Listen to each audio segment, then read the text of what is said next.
Dear students, economics of growth and development की class में मैं doctor Sunanda Devpura, associate professor, government Meera girls college Udaipur.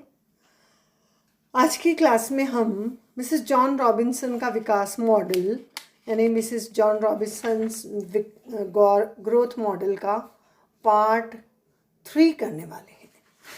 Mrs John Robinson growth model के part 1 और part 2 I think आप लोगों ने अच्छी तरह से पढ़ लिए होंगे, रिवाइज कर लिए होंगे।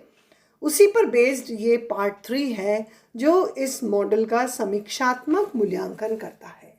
क्रिटिकल अप्रेजल, समीक्षात्मक मूल्यांकन। ओके, मिसेस जॉन रॉबिन्सन का मॉडल हैरोल्ड के वृद्धि मॉडल का विस्तार है। संभाव्य वृद्धि दर हैरोल्ड की प्राकृतिक वृद्धि दर है। स्वर्ण युग में वास्तविक यानी जी और प्राकृतिक वृद्धि यानी GN दरें एक दूसरे के बराबर होती हैं और अभीष्ट वृद्धि दर GW इनके अनुरूप होती है। जॉन रॉबिन्सन का पूंजी संचय का सिद्धांत लाभ मजदूरी संबंध तथा श्रम उत्पादकता पर निर्भर करता है। इसके विपरीत हैरोल्ड का सिद्धांत बचत आय अनुपात तथा पूंजी उत्पादकता अनुपात पर निर्भर करता है।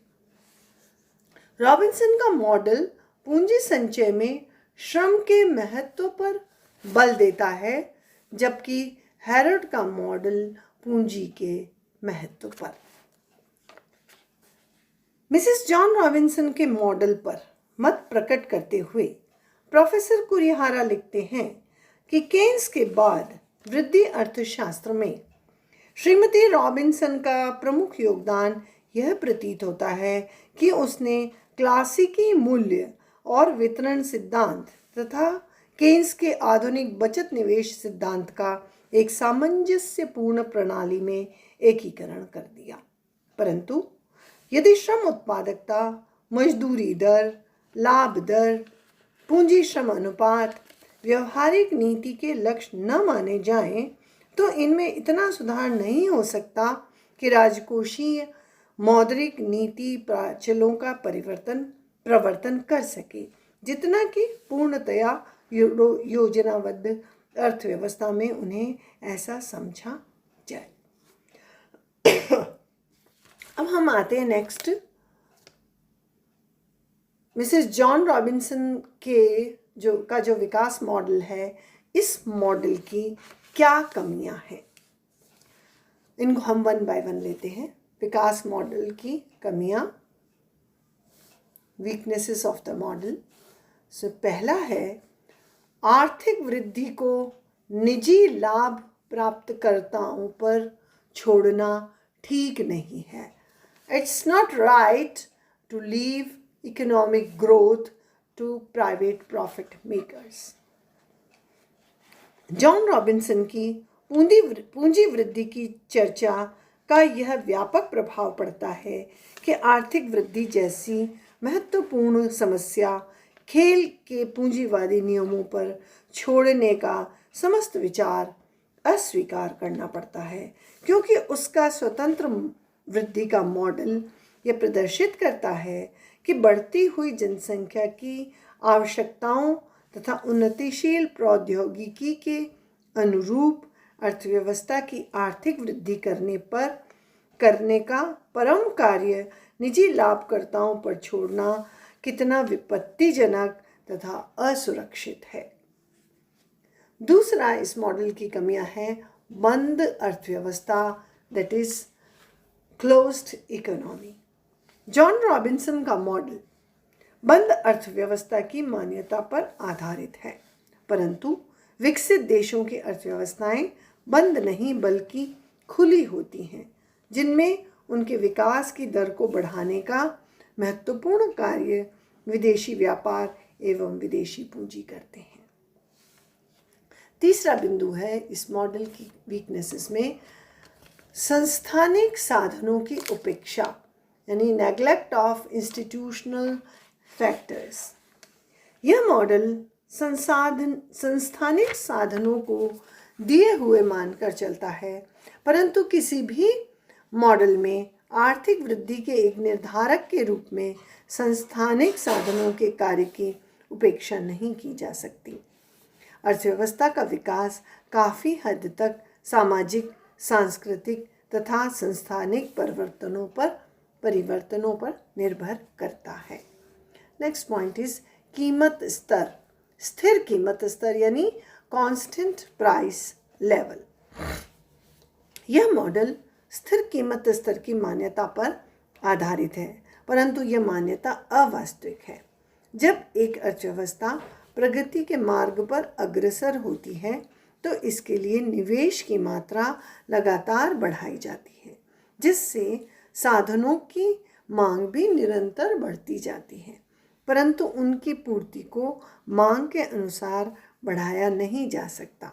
इस कारण कीमतों में वृद्धि होती जाती है, अतः वृद्धि के साथ कीमतों में वृद्धि अनिवार्य है। जबकि इस मॉडल मान के चलता है कि कीमत स्तर स्थिर रहता है और कीमतें कांस्टेंट प्राइस लेवल पर रहती हैं। ओके, ये इस मॉडल की कमियां रही। नेक्स्ट हम चलते हैं जिसको कंक्लूड करते हुए इस चैप्टर को कि मिसेस जॉन रॉबिन्सन के मॉडल की विकसित देशों पर इनकी क्या व्यवहार्यता है, that is its applicability to the underdeveloped countries.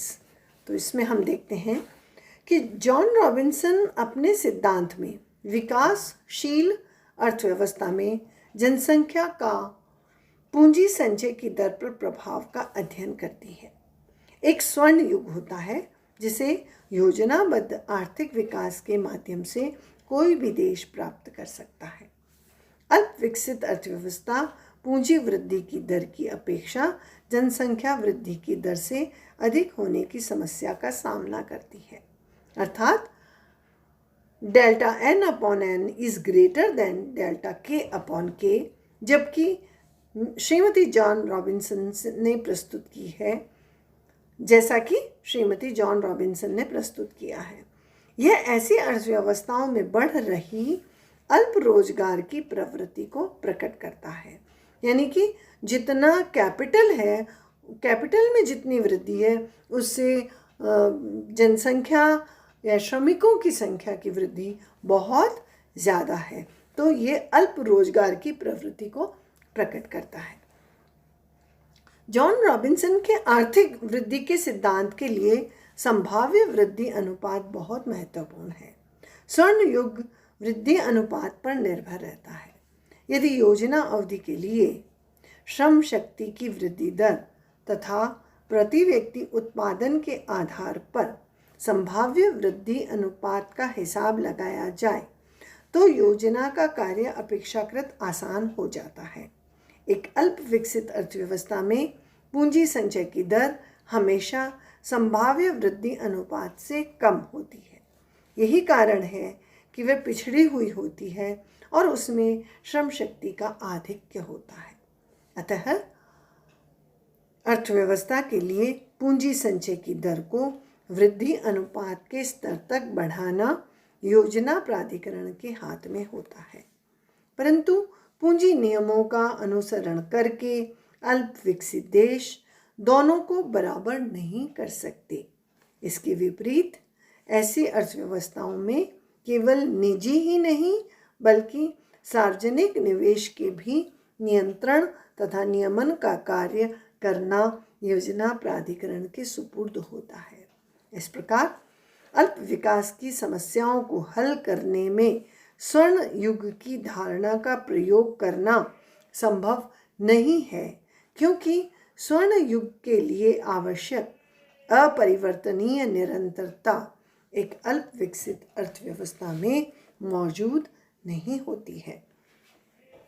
तो इस प्रकार से इसका बहुत ही लिमिटेड एप्लीकेबिलिटी है अंडर डेवलप्ड कंट्रीज़ के लिए। इसकी व्यवहार्यता अल्प विकसित देशों के लिए बहुत ही कम है, लेकिन हमारे लिए जो सिलेबस में है इसको अध्ययन करना बहुत ही इम्पॉर्टेंट है। तो आई थिंक आपको मिसेस जॉन रॉबिन्सन का ग्रोथ मॉडल हमने 3 पार्ट्स में करके पढ़ा। पहले 2 पार्ट हम पढ़ चुके थे, आज हमने पार्ट 3 पढ़ा है और उसको कंक्लूड किया है। इसके समीक्षात्मक व्याख्या की है, हमने मूल्यांकन किया है।